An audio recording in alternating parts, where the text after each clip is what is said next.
Ka-Express, isang napakalaking balita ang yumanig sa mundo ng Philippine basketball. At ito ay hindi lang basta chismis.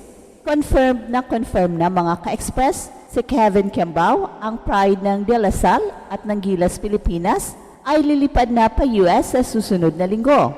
Hindi ito simpleng bakasyon o exposure trip lang. Ang totoo, ito ang simula ng kanyang matagal ng pinapangarap na NBA journey. Magsisimula siya ng training sa Sacramento, California, kung saan inaasahan din niyang makausap si Coach Jimmy Alapag, ang dating Gilas captain na kasalukuyang assistant coach ng Sacramento Kings. Pero ang tunay na target ni KQ, makasali sa NBA Summer League na gaganapin sa Las Vegas ngayong July 10 to 20, ang parehong tournament na dinaanan din ni Kai Sotto. Kung iisipin mo, parang script ito ng isang pelikulang inspirasyon, kung saan ang bida ay isang batang Pinoy na hindi lang nangangarap, kundi handang isugal ang lahat para sa pangarap na yon. Si Kevin ay hindi lang basta umaasa, hindi siya tumataya sa swerte, may bitbit siyang mabibigat na credentials. 2 beses siyang tinanghal na UAAP MVP at itong nakaraang season sa Korean Basketball League o KBL, sa kanyang rookie year pa lang, nagpakitang gilas agad siya para sa Goyang Sono Sky Gunners. Sa kabila ng kanyang pagpasok sa mid-season dahil kailangan pa niyang tapusin ang UAAP stint sa La Salle, nagtala siya ng averages na 16.9 points, 6.3 rebounds, 3.9 assists, and 1.3 steals. Hindi lang impressive, kundi elite na para sa isang bagong salta sa International Pro League. Nakatakda siyang manatili sa Sky Gunners hanggang 2027 matapos pumirma ng extension, pero hindi iyon naging hadlang para sundan pa rin niya ang kanyang pangarap na makapasok sa NBA. Para kay Kevin, hindi pa huli ang lahat, at ang pagkakataong ito sa NBA Summer League ang maaring maging pintuan niya patungo sa pinakamalaking basketball stage sa buong mundo. Pero hindi lang NBA ang dahilan ng kanyang biyahe. Ayon mismo kay KQ, bahagi rin ito ng kanyang personal na paghahanda para sa darating na FIBA Asia Cup na gaganapin sa Saudi Arabia mula August 5 to 17. Kaya habang ang iba ay nagpapahinga, si Kevin ay patuloy na nagtatrabaho at isa siyang halimbawa ng isang atleta na hindi kontento sa narating dahil alam niya na ang bawat araw na pinaghihirapan niya ngayon ay maaring magbunga ng tagumpay bukas. At higit pa sa kanya, ang kanyang pag-angat ay simbolo rin ng pag-angat ng mga Pilipinong atleta sa pandaigdigang entablado. Sa bawat training session, bawat shooting drill at bawat pagbuhos ng pawis, bitbit niya ang bandera ng Pilipinas. Sa bawat tagumpay niya, tayo ring mga Pinoy ang kanyang kinakatawan. Pero habang masaya at excited tayong lahat sa posibilidad na magkaroon ng panibagong Pinoy sa NBA, may isa namang kontrobersiya na gumugulo sa kabila ng tagumpay ng ating mga manlalaro. Habang ang spotlight ay nakatutok kay Kevin, isang mainit na isyu ang bumabalot sa Gilas Youth Program na di umano'y palakasan sa pagpili ng mga manlalaro para sa national team.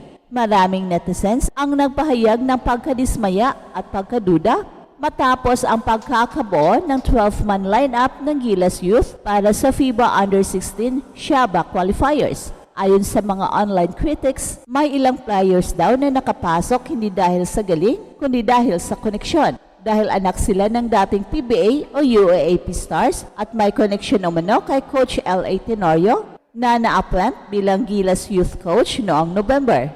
Isa sa mga pinaka-pinupunterya ng kritisismo ay sina Chris Paul Miranda at Ethan Tanchi, na parehong may ama na may basketball pedigree at connection sa coaching staff. Para sa maraming fans, tila nagkakaroon ng pattern kung saan ang last name ang basihan ng pagpili sa team imbes na actual performance.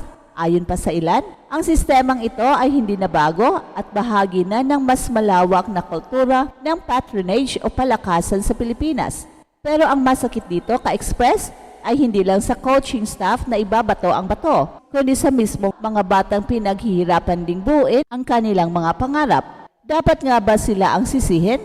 O baka naman, tayo rin ay naging masyadong mapaghusga? Sa gitna ng isyu, nagsalita na si Coach L.A. Tenorio at ayon sa kanya, walang basihan ang mga aligasyon. Kami nandito sa loob, we know kung ano mang kailangan namin gawin. Alam namin ng mga players kung anong sistema ang gusto naming i-impart sa kanila. Para sa kanya, ang pagpili ng malalaro ay base sa kung paano sila mag-fit sa sistema, hindi sa kung sino ang kilala nila o kung anong apelyido ang dala nila. Pero mga ka-express, hindi rin maiiwasan ang mga tanong, ang fitness system ba ay sapat na paliwanag o isa ring gray area kung saan pwedeng magtago ang mga hindi patas na desisyon? Well, kung tutuusin, hindi lang sa sports nangyayari ang ganitong klaseng pagdududa. Mula sa gobyerno hanggang sa pribadong sektor, palaging may aligasyon ng palakasan. Ang tanong, dapat ba nating tanggapin ito bilang parte ng sistema o dapat tayong humiling ng pagbabago? Sa kaso ng Gilas Youth, malinaw na maraming fans ang gustong makita ang isang mas bukas at mas malinaw na proseso ng pagpili. Hindi sapat ang simpleng paliwanag, ang kailangan ay tiwala at ang tiwala ay nabubuo sa transparency at consistency. Pero habang ang isyu ng palakasan ay patuloy na pinag-uusapan, dapat ding bigyang pansin na ang mga batang atleta ay dapat maging scapegoat ng sistema. Hindi nila pinili kung kaninong pamilya sila ipinapanganak at kung sila man ay may koneksyon, hindi ibig sabihin ay wala silang kakayahan. Sa halip na husgahan agad, mas pagtuunan natin ng pansin ang kanilang laro kung sila ba talaga ay may ibubuga. Dahil sa huli, ang court ang tunay na test. Hindi ang social media, hindi ang opinion ng mga netizens, kundi ang actual na laro, ang disiplina at ang resulta. Ka-Express, nasa gitna tayo ngayon ng dalawang napakahalagang kwento.